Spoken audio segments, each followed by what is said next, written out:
So this is a little bit bigger of a repair. You guys might run into some things like this in your own room. And what we probably haven't mentioned before is this is actually a room in our parents' house, and it actually used to be Josh's old room. And apparently at one point I shoved his butt through the wall right here, and we actually patched this, and we did a terrible job. So now we can do a slightly better job because we kind of know what we're doing. Because how old were we when this happened, Josh? I was 11, you were 9. I was 9, okay, awesome. So 9-year-old and 11-year-old Yeah, we didn't know what we were doing. Now, there are more technical ways to repair this than what I'm about to show you guys. You can use paper tape. If you're comfortable using paper tape on something like this, you can. I'm just gonna show you more of like a quick and dirty way to do this with mesh tape. So this is just mesh self-adhesive tape.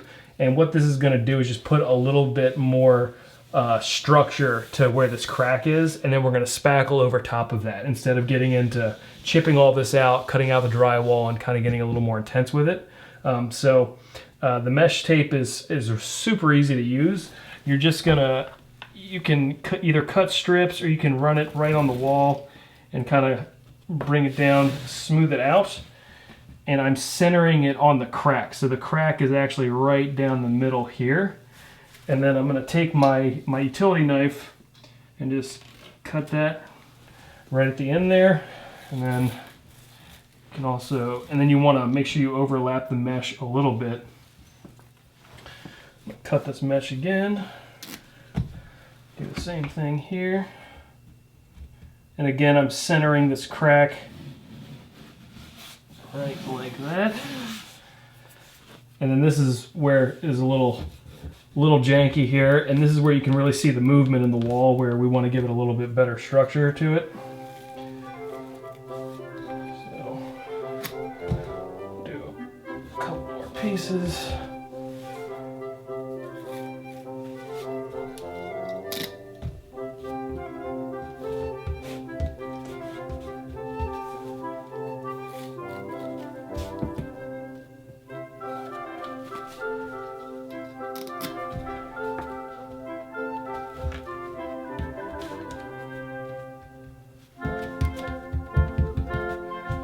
All right, so now this is taped out and ready to go. So we just found that most people are more comfortable using mesh tape than getting into the paper tape. That's a little bit more of a technical process. So now I'm gonna show you guys how to spackle over top of this.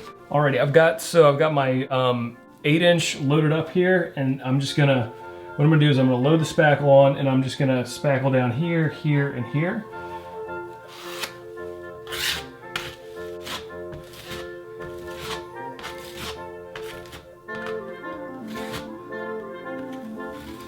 You want to make sure you really cover the tape.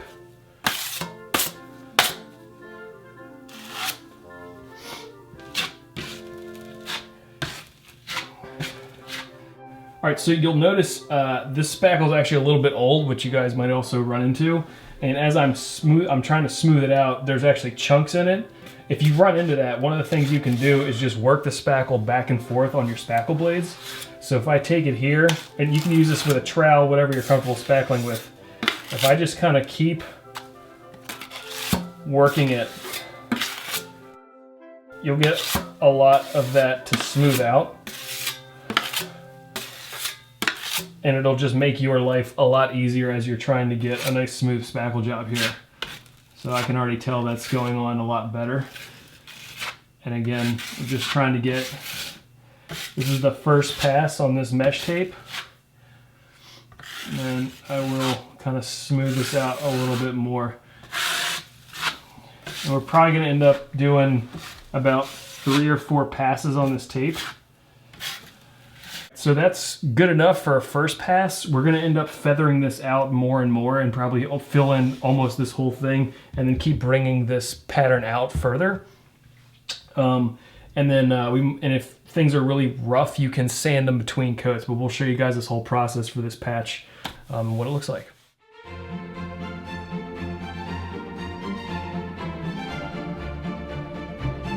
All right, so I'm gonna do a second coat of spackle on our big repair here.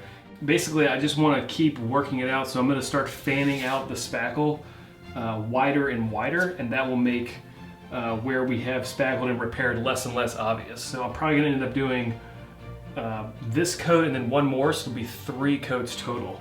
And we've already sanded this a little bit today, but you know, anytime you're sanding between spackle coats, it doesn't need to be perfect sand.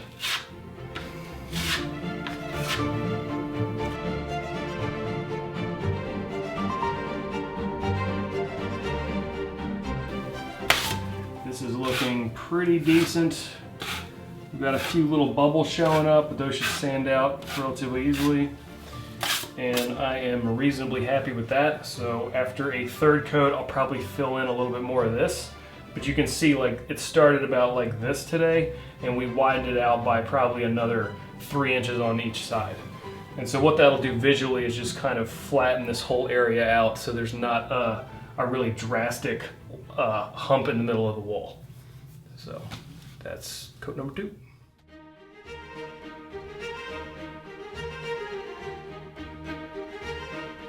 All right, so I'm gonna do the 3rd and final coat of spackle on this patch that we did. And we had our tape that went like this, and then our first coat of spackle went about like here, and now the footprint of the repair is like from here to here, and then from here to here.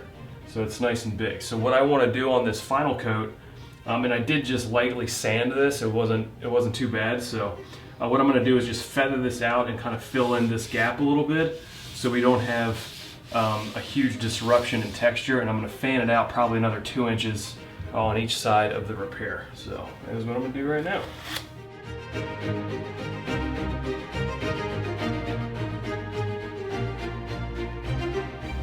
This is looking pretty good, and now I'm just going to do a final pass. And you can almost do this like you would if you were going to like the same kind of concept as rolling, is you can just do like vertical overlapping stripes, and then you just want to get out any of the big.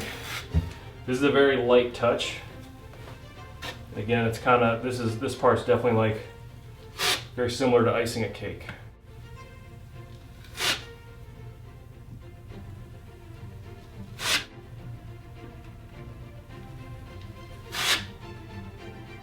And you might form some ridges, but you just want to give yourself the least amount of ridges to sand as possible. And if you see any bubbles form, which I see a few here, those will sand out, so I'm not too worried about those.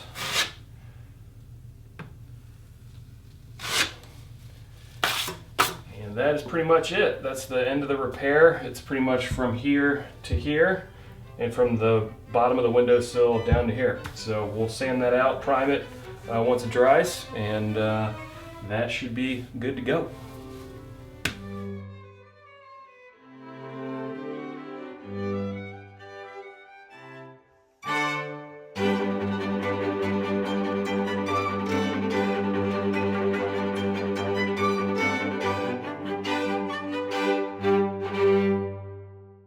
Amazing.